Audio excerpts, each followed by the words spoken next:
How's it going, Dopamon fans? Well, it happened again on April 4th, 2022 in Columbus. Brad Marchand was the center of a controversial series of events, starting with him throwing a high charging hit on Andrew Peeke, followed by Jake DeBrusk netting a goal after there was no penalty called. The Blue Jackets were livid, the crowd was livid, and everyone was after Marchand for the rest of what was an incredibly exciting game. So we've got a few angles we want to talk about and then reference some of the NHL rules to determine if this hit was legal or not. And of course, we want to get your thoughts as well to determine if punishment should be delivered, because this was a pretty big hit. So let's talk about this play, Ryan. Ultimately, Andrew Peeke, not injured on the play, did return to this game. Brad Marchand was not penalized on the play either for either a charge or boarding or hit to the head. No penalty on the play at all. The play ended with Jake DeBrusk scoring, which was an incredibly unfortunate series of events for the Columbus Blue Jackets, who eventually did lose this game in overtime. So let's turn, like you said, to the NHL rulebook, where we think two rules apply in our opinion. First is Rule 48 for illegal check to the head. An illegal check to the head has two stipulations. That first, obviously, the head is the main point of contact, and second, that contact with the head is unavoidable. Yeah, so let's talk And about the head being the main point of contact, because you know what? I kind of think it is. I think it's a little bit questionable, but on certain angles, you can kind of tell it looks like he drives his elbow into his chest and the shoulder high, you know? Like almost, maybe body, but maybe head being even the initial point of contact. It is pretty damn close. Like I know obviously there is clear head contact, but it might even be the main point. What do you think, Ryan? yeah, I think the initial hit hits him through the chest. And you can see if we slow down our replay here, right when Brad Marchand first makes contact, I think it's majority body.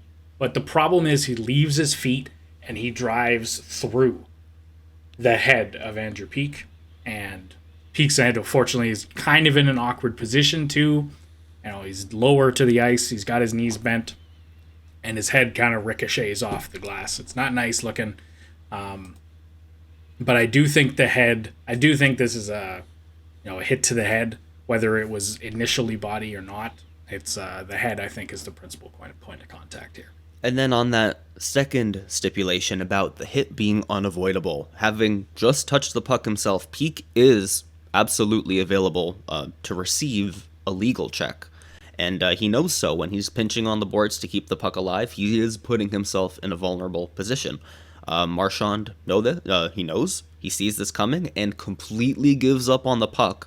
Changes just a little bit on his angle to make this hit. So it's clearly intentional, like the hit, whether they're head contact or not, that the hit was intentional and absolutely avoidable. The hit itself didn't need to happen, and that there was head contact on it. That second stipulation for it being avoidable, I think, is pretty clear. Yeah, and it's not even for me. It's not even that the hit was avoidable, because I do think Brad Marchand is obviously a very physical player, and we're starting to ramp up to playoffs, and this will happen in the playoffs as well. It's the manner in which he delivers the hit is unavoidable. You can make a clean body check in this position, and Brad Marchand chooses not to do that, and it chooses to instead leave his feet and jump through the head of Andrew Peeke, which that in itself is avoidable here. Yeah, and on that, leaving his feet is on to our second rule, Rule 42 in the NHL rulebook for charging. Marchand leaving his feet, that's an automatic charge. Clearly gets air before contact is made, and both feet are off like right as he makes contact. I think like the tip of his toe is like barely touching as he makes contact. Yeah. Like he clearly jumps into this like hit. There's no question at all. He's airborne. He's elevated.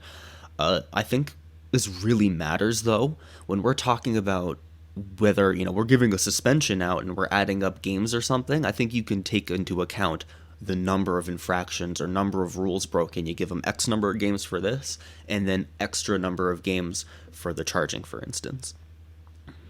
Yeah, I agree. This is also obviously multiple problems with this hit. Not only charging, but headshot, You could call it maybe boarding, borderline, but I wouldn't personally. But anyway, and we all know Brad Marchand has obviously done this before. He's a repeat offender, having been suspended 8 times in his 13-year NHL career, and twice already this season. First, a 3-game suspension for slew footing on Oliver Ekman-Larsson in November, and most recently, a 6-game suspension with a series of high sticks on Pittsburgh Penguins goaltender Tristan Jarry. He is the NHL's leader in suspensions, having passed Chris Pronger with 8 total suspensions all time, with his last suspension in less than 2 months ago. So, yeah, it's not great for him. If this had been any other player, I'd probably consider maybe 1 for the hit to the head and 1 for the charge, just because he wasn't penalized. There has to be a kind of punishment. And also that Peeke wasn't seriously injured. He did return to the game, so I'm not counting any for, that stuff. That does help. Maybe 2. But with Brad Marchand's long and recent suspension history, numerous fines, repeated antics, and infamous lack of discipline, I want to say you could justify, personally, 5. What do you think, Ryan? More? Yeah, you could definitely justify up to 5 or 6. He was just suspended for 6, so maybe you just give him another 6. Or if the NHL wants to escalate this, I know it wasn't, the 6 games was for a high sticking / roughing suspension. This is different, so I don't know if the Department of Player Safety wants to connect these 2 incidents. I know they generally like to separate all of their incidents. So I would be shocked if we got higher than 6. But I would say at least 4 or 5, personally. Yeah, and this is the 3rd suspension this season. This is pretty significant. Like, if the NHL Department of Player Safety considers a repeat offender one who's been suspended in the past 18 months, and he's done 3 in the past 6. So he's at a threshold beyond what the Department of Player Safety should consider. I think that you could almost justify any number, really, just because it's been so frequent that maybe it's 10, maybe it's 15. Who knows?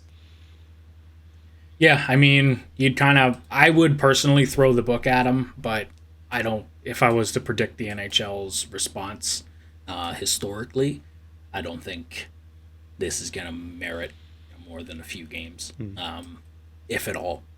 Because I thought that Taylor Hall should have been suspended for his kind of sucker punch to the head of Ilya Lyubushkin the other day. We have a video on that as well if you want to check that out. But he only got fined for some reason, which is a whole other discussion. I hate the fact that fines are in the NHL.